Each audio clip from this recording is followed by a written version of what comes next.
Hello, everyone. Thanks for joining us today for our Security Automation webinar session. My name is Phil Christensen, and I'm a DevOps engineer at Logicworks. As a core member of the DevOps engineering team, I specialize in developing the automation tooling for AWS. This is going to be a 30 to 45-minute presentation, and we'll end with a 15-minute Q&A session at the end. So please enter any questions you might have at the chat box on your screen anytime during the presentation, and we'll get to them when we get to the end. So again, today we're going to be talking about security and automation in the enterprise and the different ways in which we can leverage automation to both increase the speed at which we build things while assuring that the security maintains intact across the board.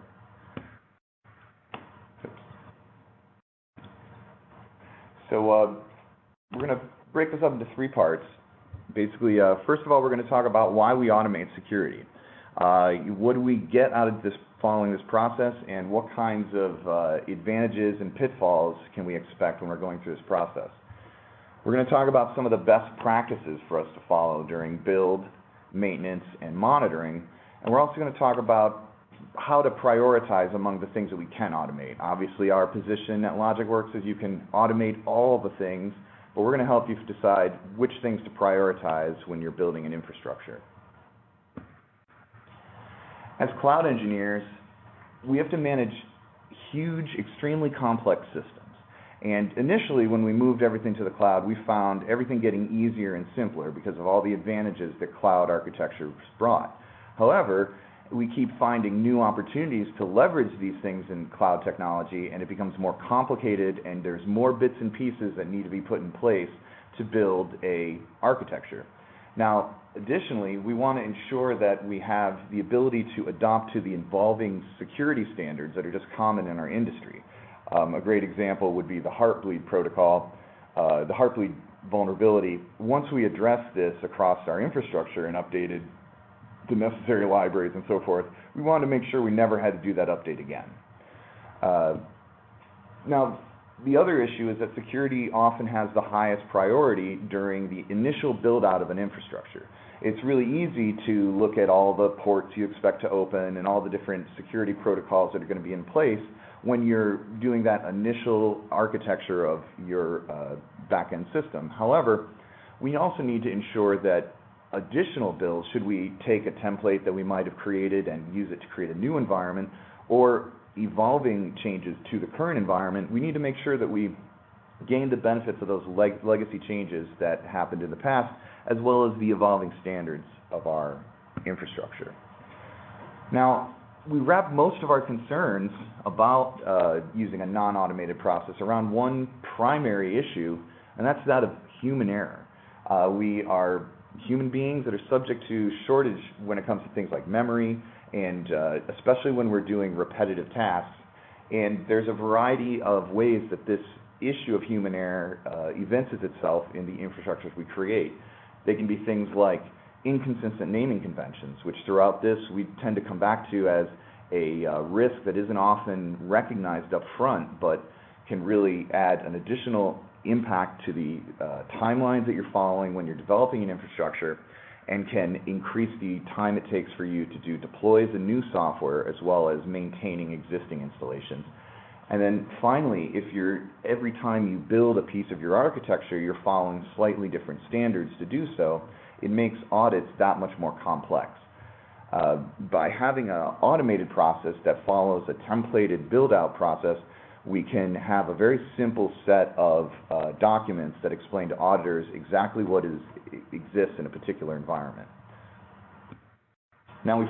follow some standard principles when we automate our security operations, and it starts with the issue that manual work equates to risk. The more you have to remember to do, whether it's in the completion of a task to build an infrastructure or to update firewall rules or whatever is involved in your process, is an element of risk. We want to try to reduce the chances of making a mistake on those things that we do all the time, whether it's the way we configure our network or the way we configure our firewalls or anything right up through our common security protocols that are in place on a particular EC2 instance. The other thing is that as the work that we do as system engineers becomes more like software engineering, we need to follow some of the standards that have sort of been developed in that world. So this is sort of revolves around the idea of separating the function of your application from the actual configuration data that's in place.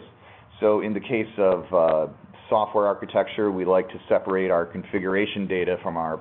application logic. In the case of infrastructure, we like to separate our configuration data from our configuration logic.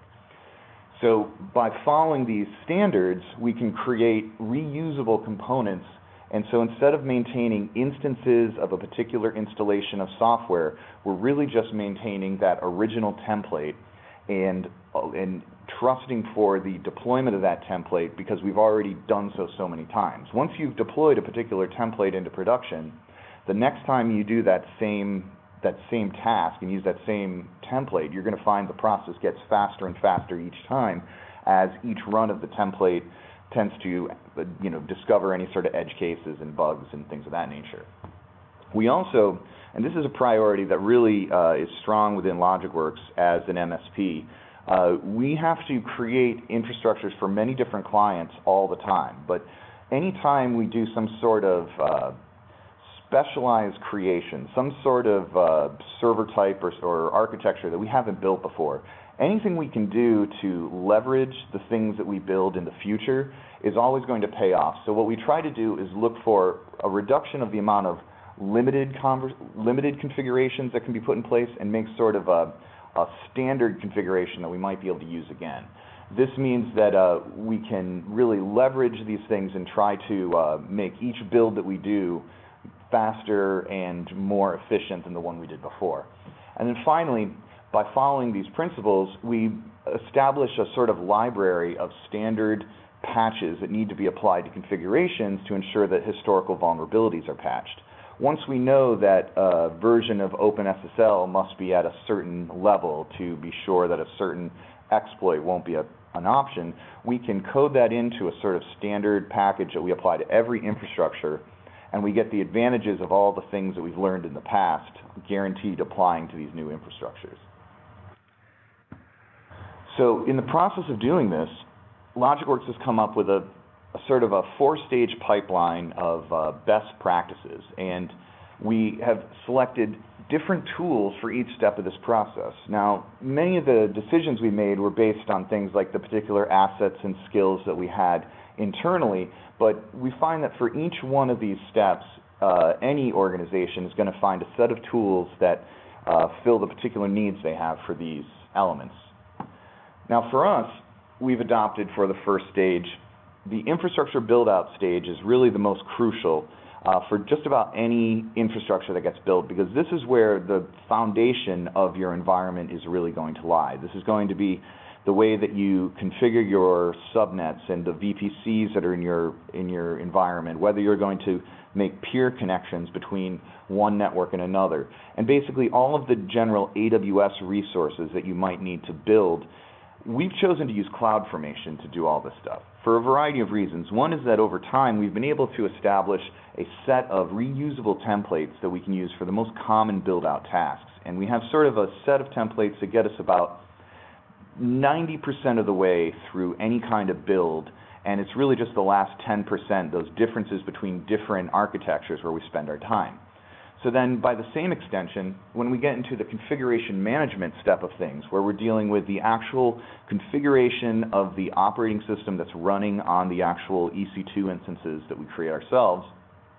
we've chosen to use Puppet to architect and manage all this for many of the same reasons that we chose CloudFormation, is that it provides us with an opportunity to create reusable modular code components that can be applied to different architectures that we build across the board. Now, this is an area that has a lot of different competitors, and we're not particularly religious about our selection of Puppet. It was more of a choice that we made because that was what we had the most expertise with internally. But tools like Chef, Ansible, Salt, and whatever the latest flavor that might come out next week is going to be equally good at addressing this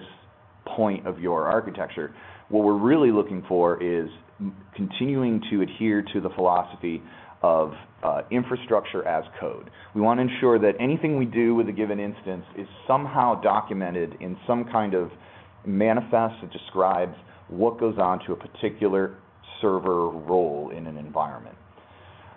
The third step in this pipeline tends to be really one of the more crucial steps for our customers, because this is the part that they actually deal with on a daily basis. This is the process of getting updates to existing code that has been deployed on their architecture. Usually this is custom software, something they build themselves to serve whatever their particular business needs are. To this end, we, for a long time, used Jenkins, and still will use Jenkins for particularly complex deployment pipelines that maybe need to interact with a variety of either legacy and contemporary systems. But increasingly, we're using AWS Code Deploy for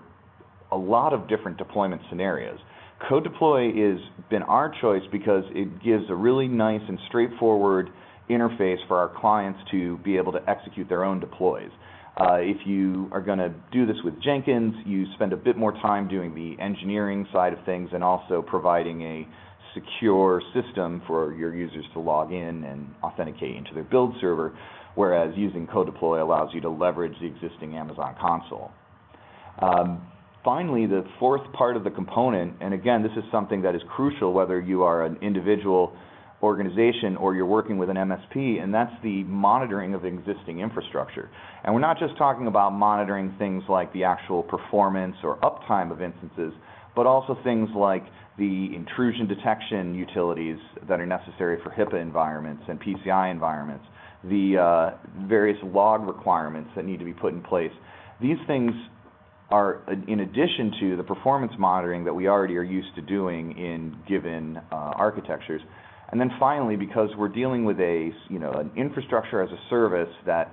has a more complex and fluid billing structure, we need to make sure that costs are kept in check and that we can notify users if their bill reaches an unexpected peak and things like that. And so across this board, we selected 3 different tools. EM7 is an enterprise monitoring platform that allows us to monitor both our AWS clients and our legacy private cloud clients.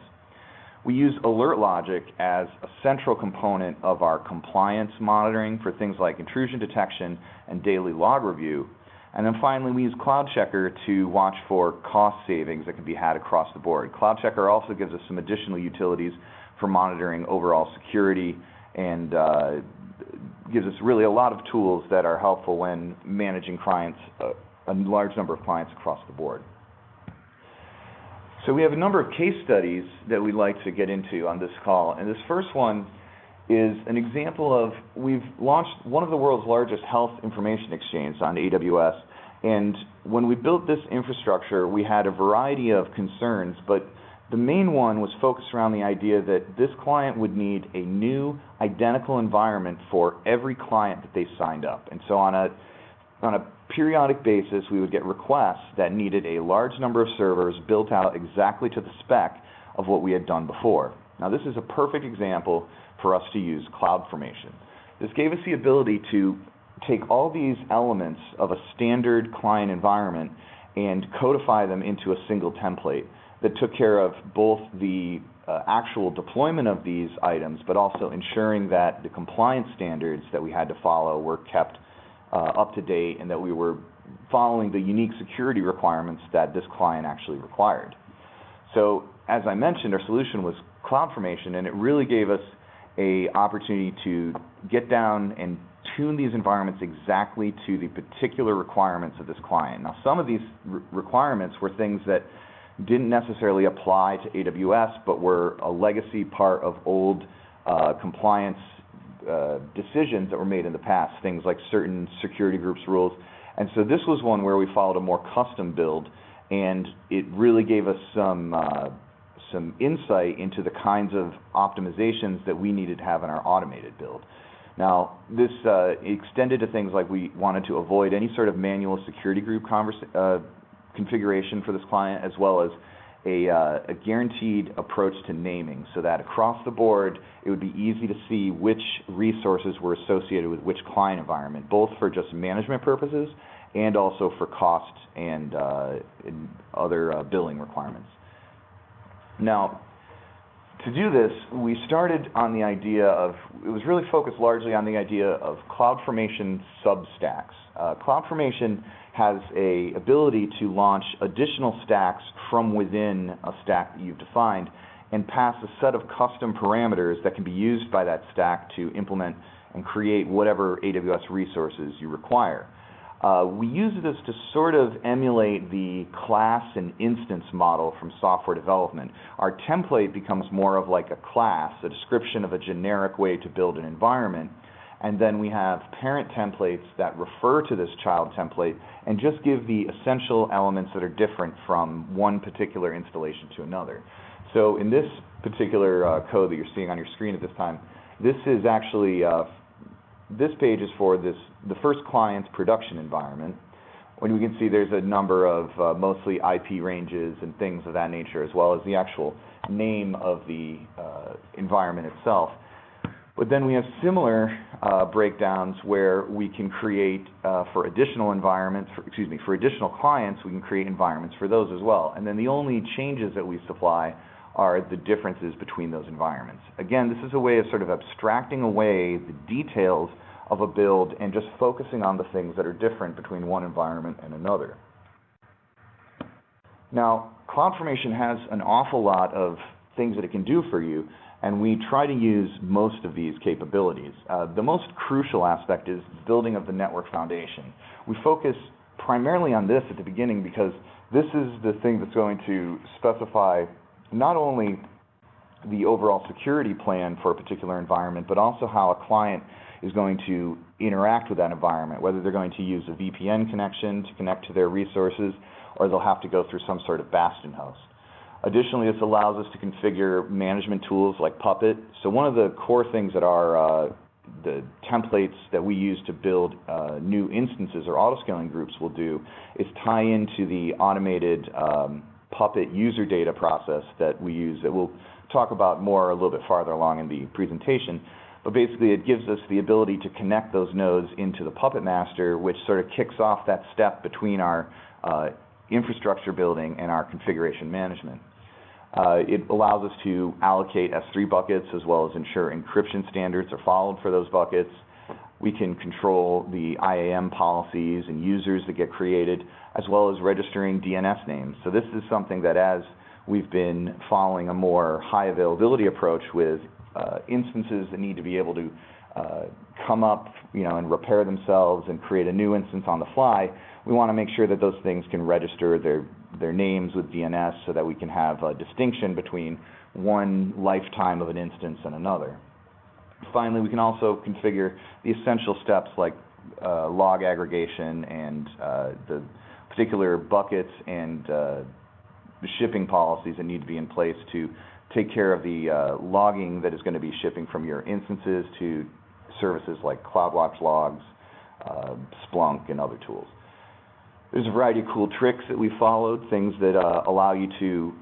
sort of get some of the benefits of a classic environment with some of the added advantages of a cloud environment. It's very common for us, for example, to have a single autoscaling group that ensures that an instance, if it fails, is immediately replaced. However, by attaching a static elastic network interface during our build-out process, we can ensure that the private IP or even the external IP that's used for different services to connect to this instance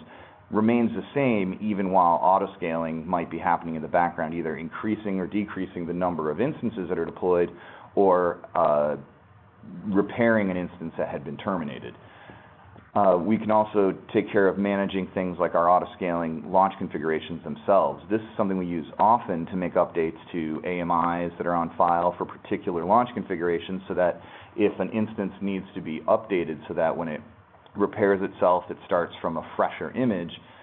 we have the same ability to do this through CloudFormation. So again, we're adhering to that infrastructure as code and following we'll have a revision in our Git repository for all these changes that we're making. And then finally, another reason why we really make heavy use of autoscaling, particularly in the sense of using CloudFormation to create our autoscaling groups, is that even if we are not creating an environment that requires either self-healing or load-based responses to scale,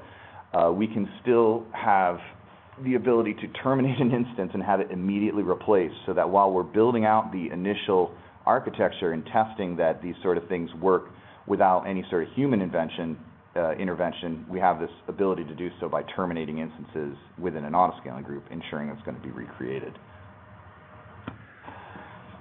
For another example of a client that we sort of had to tune a particular automated strategy to,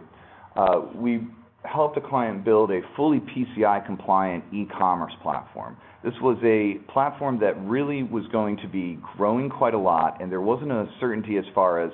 how many instances would need to be deployed, how big autoscaling groups would need to be, and so it became obvious that we needed to ensure that the boot of an instance was as seamless and as identical across the board as possible. There were a variety of different roles for these instances we knew we would deploy, but there was a shortage of knowledge about how many additional roles might be created going forward. So we focused on the most crucial part of this instance lifetime, which, as you're saying, is the initial boot process. So this is a set of parameters that or set of scripts that we created in Puppet that ensured that not only would these instances be built identically, but they would also be, as I mentioned earlier in the CloudFormation section, immediately attached to the Puppet master as soon as a new instance would come up. This gave us a couple of different attributes. One was that we were able to make all of our configuration data could stay local to the Puppet master, but also that we could continually ensure that any access that was done to these servers by developers and people who were working on these different deployments of the software, if there were files that needed to be managed and kept at a particular state, by having it managed with Puppet, we could be sure that not only that we prevented regressions because things that got changed that shouldn't have been, but also that if there was a revision to a file that needed to be preserved, we could record that change as part of an audit log generated by the Puppet master. The Puppet master then became that living source of truth on all instance configuration, so that, again, we could adhere to the policy of a infrastructure as code policy. So any kind of changes that were going to be made to configuration data across your instance pool would be, again, kept track of in the Git log of your particular Puppet manifest. Now, as for why we use Puppet instead of, say, Bash or one of the alternatives to actually bootstrap the instance, and just to be clear about that, we actually do use Puppet in two different ways. The first way is during this bootstrap process where we do the most crucial elements. This is managed by a Puppet script that, rather than being delivered by a central configuration server, is installed on the instance by our user data script and then executed locally. Once that process is complete, then the instance is fully prepared to connect to the central Puppet master. But it's still a lot of steps that need to happen, but this particular example is, at a glance, can show you sort of two different user datas that we have in place for our clients that actually do the same thing. They install a local MTA, they configure any sort of DNS records that need to be configured for the particular instance, they configure the sudo rules for administrative access to the instance, and then they configure Active Directory authentication so that all users are using a fixed account to log in, so that the audit log that it creates has a real clear path of who made what changes to which items. But you can see just at a glance how much simpler and less prone to error it is to work on something like Puppet that has these pre-existing concepts of placing files, doing configurations, and so forth, as opposed to a generic language like Puppet, or excuse me, like Bash. Now, there's a variety of things that Puppet takes care of for us when we connect an instance. Namely, it configures host names, which is possibly one of the trickiest and most the areas that people can trip over the most when building a Puppet architecture is ensuring that there's a consistent use of names across the board, particularly for host names. There's also, we can bind the instance to central authentication. We can require multi-factor authentication. As compliance restrictions become more complex, we've added additional things to the management of an architecture, in the sense that logging in through a Bastion host will require an Active Directory login, as well as some sort of multi-factor authentication. We can ensure that the other standard things that we always do whenever provisioning an instance, such as installing a local MTA or configuring an NTP, are all taken care of. And then, of course, we use this to provision the machine for deploy and to ensure that any sort of intrusion detection or log management agents are also in place. Now, we use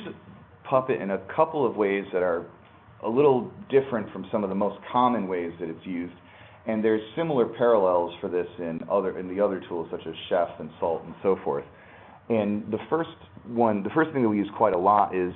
we take advantage of the fact that Puppet functions and custom Puppet types, the things that we use to sort of manage the things not directly taken care of by Puppet locally on the nodes, these special functions actually run on the Puppet master itself. It gives us the ability to actually give the Puppet master greater privileges than the rest of the nodes that are going to connect to it. So perhaps you need to ensure that an instance is part of a security group or needs a particular host name created for it, a particular DNS record created for it.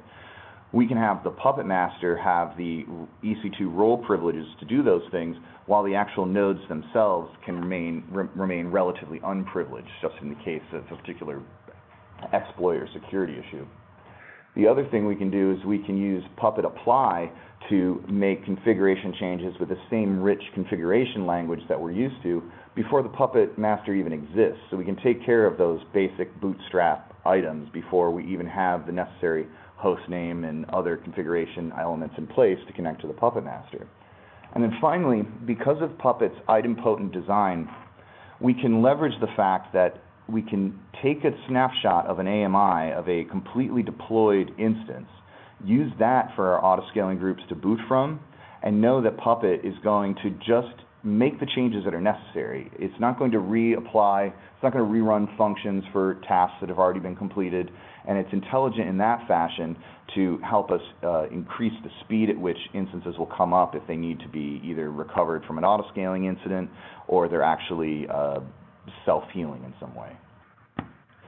Now, the last case study that we want to talk about is an example of where we've used some of the things that we've learned over the last couple of years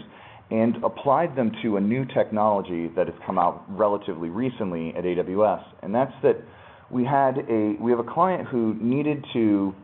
adhere to HIPAA standards while maintaining a very high development velocity, but they had chosen to use Docker, most specifically ECS, as their platform for building architecture. This brought them a lot of freedom from the normal complexities of deployment, whereas their developers could develop the containers locally and then deploy it into this architecture. However, there were a few elements of the HIPAA compliance and the BAA compliance that we needed to ensure were taken care of, namely that logging and IDS had to be well understood. Namely,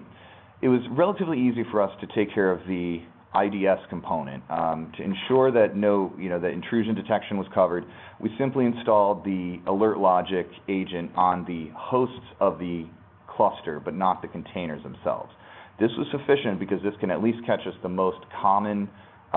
flaws, or the most common exploits that might go through, but we don't actually have the ability in this case to tell the difference between a incident that happened on one container versus another. However, it still satisfies the requirement that we have these intrusion detection monitoring in place. And then at the same time, we also had to have something to deal with the log integration, is that as part of the BAA with Amazon, there needs to be a regular log review going on, and this is one of the things that Alert Logic takes care of for us. But again, we needed to somehow have access to these logs, and we didn't want to have our actual Alert Logic agent installed on the containers, because that sort of added to the job that developers would have to take care of. So then what we did in this case is we created external Docker volumes that could be loaded by all these different containers, and then basically their var log directory on each of these containers would point to a encrypted volume that would have the Alert Logic log manager running on it and shipping all these things up to the Alert Logic log the Alert Logic log service operations center. So then As a final step, we just needed a way to kick off deploys across this cluster, and this is something that's relatively straightforward with Docker, but we still needed that actual insertion point so that users could kick off these jobs. And so that although Jenkins was suitable, the better option was to use code deploy, because again, code deploy, while it will install a bundle of code into whatever directory you request it to, it's not necessary to do that. You can still just put a single app spec file into a zip file and use this to run a set of commands that basically your users can access entirely through the console. So we use this to basically trigger the ECS update task functions that would cause the new version of these Docker containers to be pulled down. So across the board, this gave us the ability to do a very quick deployment process to continue the continuous integration, continuous deployment standards that this client had. And then it also enabled us to respond to security threats much more quickly as well, which, although not an actual requirement for HIPAA, of course, is part of a major consideration for us. So this is a scenario where simply redeploying the instances often would take care of any sort of security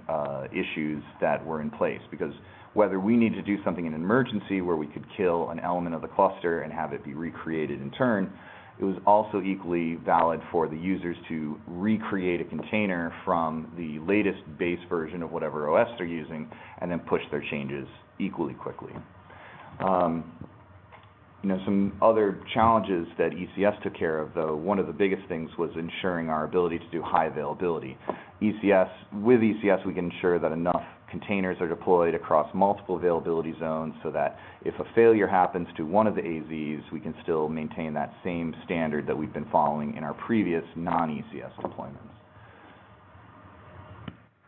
So this is just sort of a quick overview of how code deploy works, and really it's leveraging just sort of one concept, and it's the ability to trigger events from S3 buckets when your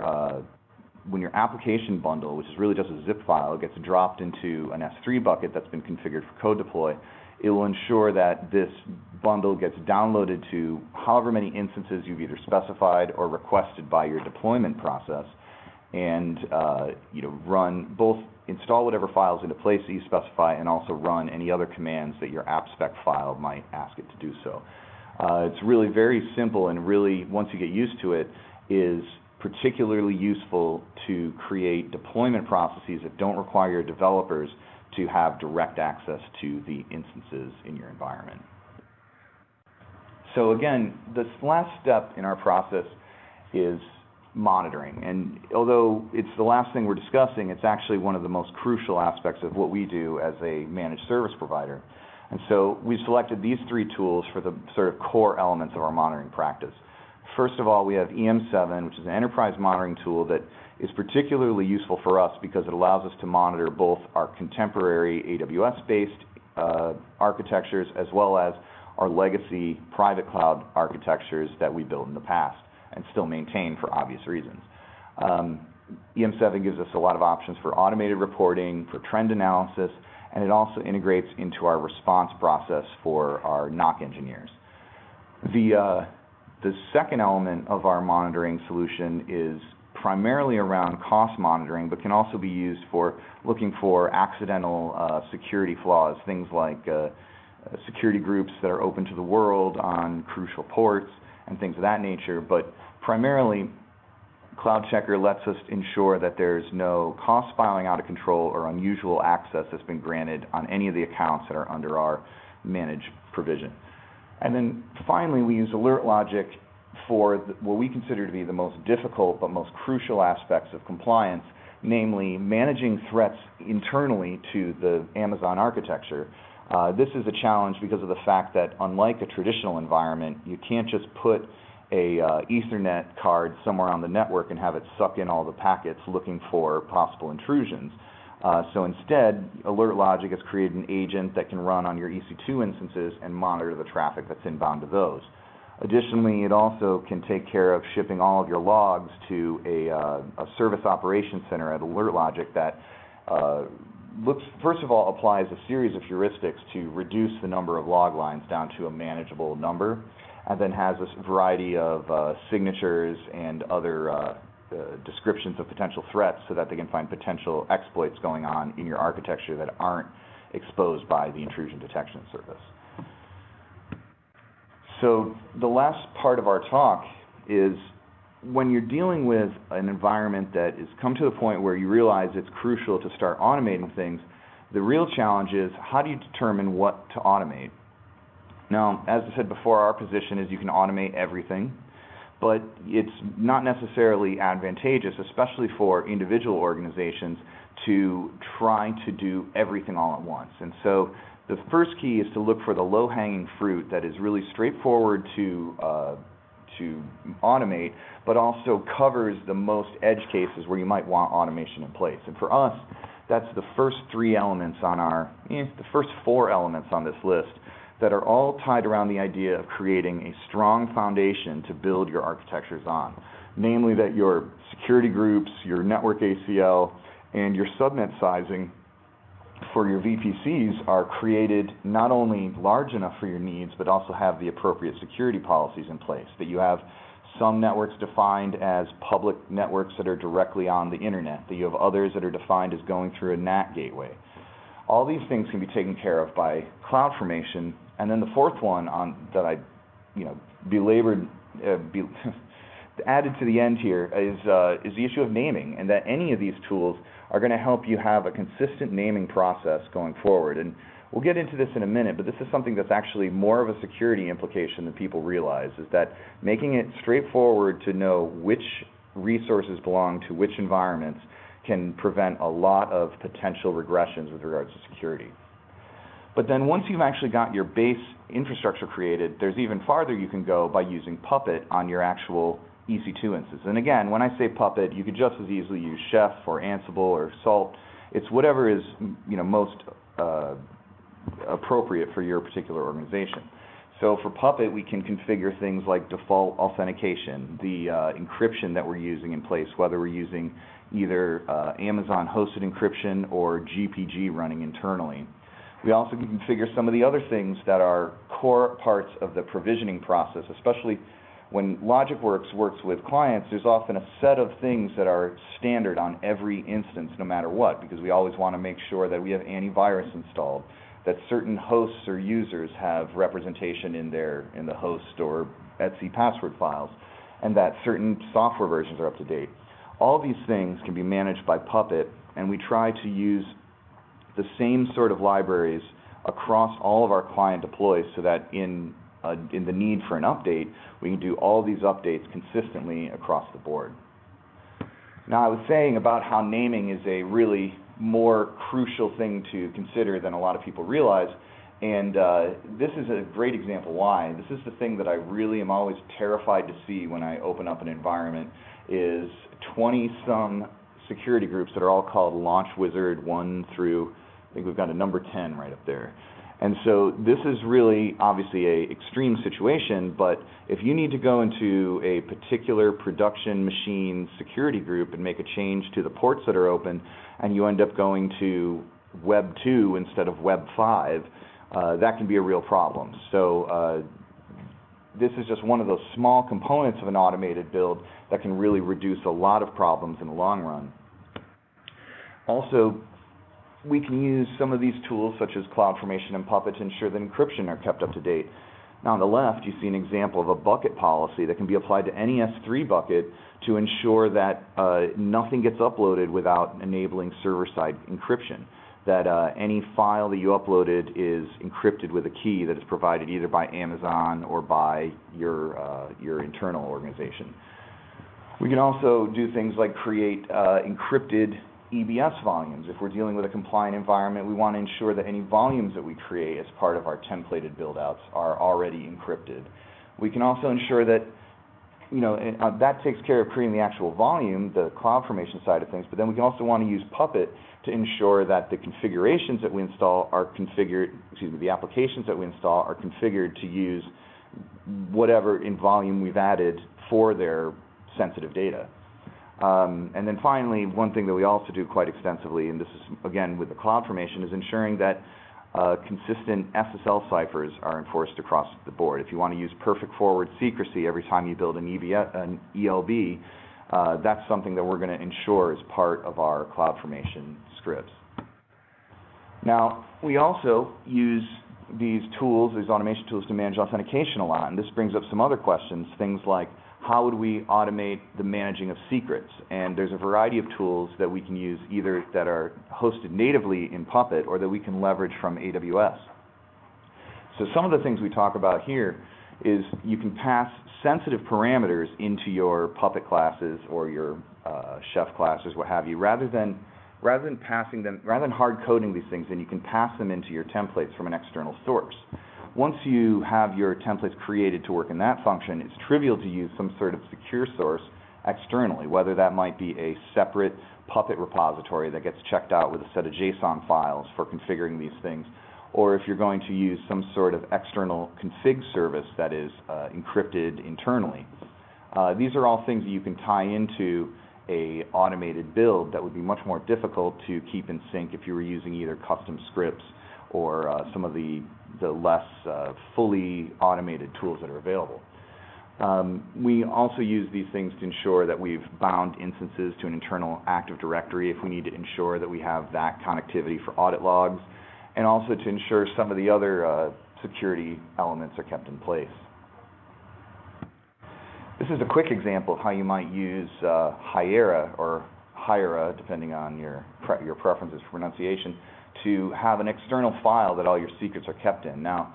these files, since they only live on your Puppet Master, this particular example reduces at least the threat to be only your Puppet Master would actually have the original unencrypted version of these files. But you can take it even farther by using AWS key management services to actually encrypt files that you store in S3 and decrypt them when you install them onto the disk. That's a little bit outside the scope of this particular discussion, but that's something we certainly want to get into in more detail in future versions of this talk. So this is sort of the end. We've come to the end of my talk here, and I want to thank everybody for listening in. We've got plenty of time here left. If there's any follow-up questions, just please enter them in the chat box now. I'll give you a couple of minutes before I dive into answering, but thanks again for listening, and we'll start with the Q&A section in a couple of minutes.